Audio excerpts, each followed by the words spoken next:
Muy buenas tardes a todos, bienvenidos a esta 99ª entrega de Lágrimas en la lluvia, el programa que aspira a marcar la diferencia en complicidad con un público diferente. A nadie se le escapa que la corrupción se ha convertido en una gangrena en perpetua expansión que amenaza con provocar una grave crisis institucional.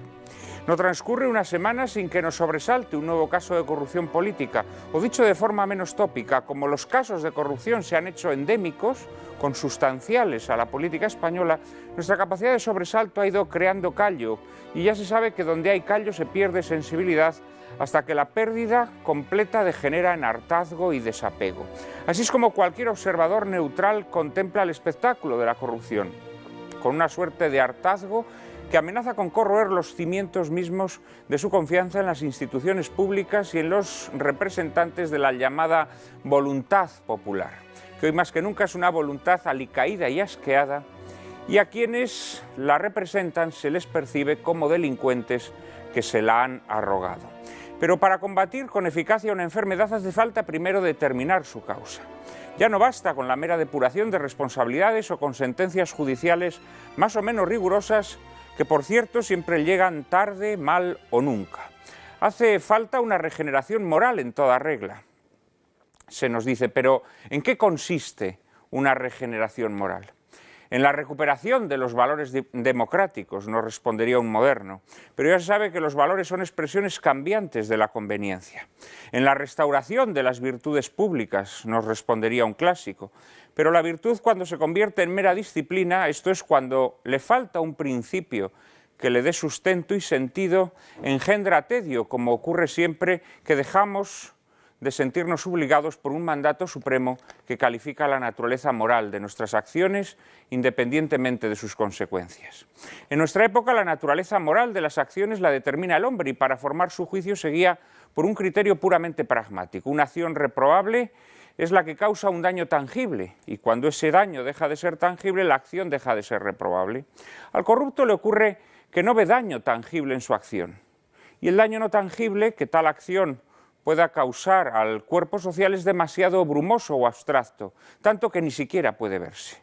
Y ojos que no ven, corazón que no siente.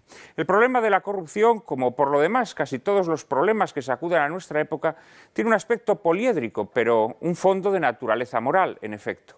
Y ese fondo es la ausencia del sentido de lo sacro que invade la política. Mientras seamos incapaces de restaurar nuestros bienes eternos, alguien seguirá llevándose nuestros bienes temporales, y lo hará además convencido de que su conducta no merece reprobación, puesto que no causa daño tangible. Nuestra época ha consagrado, por atrofia de lo sacro, una moral naturalista, puritana y palabrera que confía en sus propias fuerzas y cree que a la virtud se llega a través de la disciplina. Pero olvida que la disciplina de la virtud, desarraigada de su principio, engendra tedio. Y así, por puro tedio de la virtud, seguiremos padeciendo corrupción política. Quizá lo más pavoroso de este fenómeno creciente es que no nos habla tan solo de la degeneración de nuestra clase política, sino también de algo infinitamente más grave. Pues a fin de cuentas, la ciénaga política no es otra cosa sino el reflejo del envilecimiento moral de nuestra sociedad. Sobre la corrupción política, sobre sus causas últimas, sobre el peligro de que tal corrupción se torne finalmente institucional o sistémica, sobre la curiosa paradoja de su creciente expansión en una sociedad democrática. Y sobre otras cuestiones conexas hablaremos hoy en compañía de Antonio García Trevijano, Arturo Beltrán, José Luis González Quirós y Miguel Ayuso.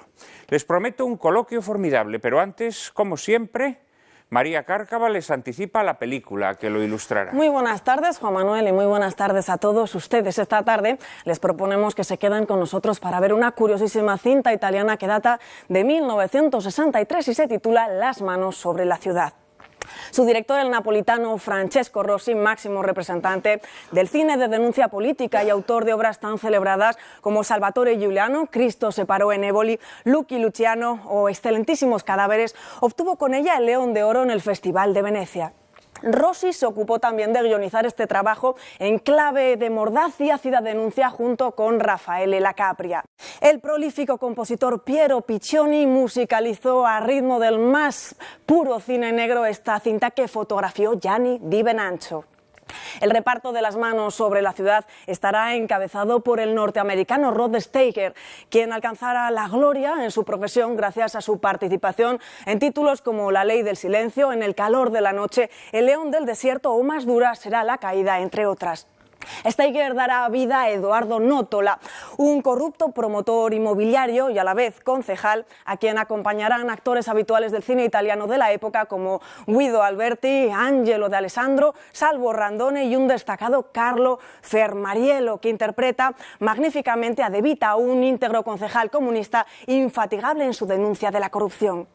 En esta historia no exenta de ciertos maniqueísmos y tendenciosidades ideológicas, asistiremos a un oscuro entramado de corrupción política y especulación urbanística que, aunque ambientado en la Italia de los años 60, guarda inquietantes similitudes con el latrocinio que hemos padecido en España durante las últimas décadas. Así que con las manos sobre la ciudad les dejamos. Esperamos que ustedes la disfruten.